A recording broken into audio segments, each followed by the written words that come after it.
koa ambara koa randroany fa atomboka amin'ity taona ity avy hatrany ny fametrahana énergie renouvelable na éolienne eto a Madagasikara tompo lasy tompo vavy.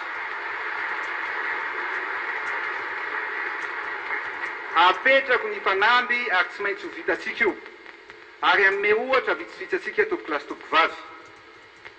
Eratany dia efa misy ny étude vita ary hatrany amin'ny Nations Unies dia namoaka an'io ary ny any Allemagne dia amin'ny taona 2021 dia 100% dia amin'ny éolienne avokoa no amokarana ny herinaratra. Ny any Portugal moa dia efa eo amin'ny 70% ankehitriny ary tsika eto Madagasikara dia anomboka amin'izany. Ny filany eto Madagasikara dia eo amin'ny 253 mégawatts eo.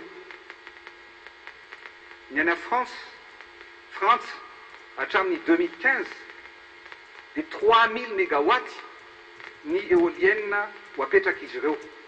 Ka ahoana ny tsy ahavitatsika eto Madagasikara ametraka éolienne na dia ny fefany fotsiny aza 50 mégawatts apetraka ny fanamby tompo lasy tompo vavy fa mandrapatonga amin'ny faran'ny taona dia hipetraka eto amintsika izany éolienne izany.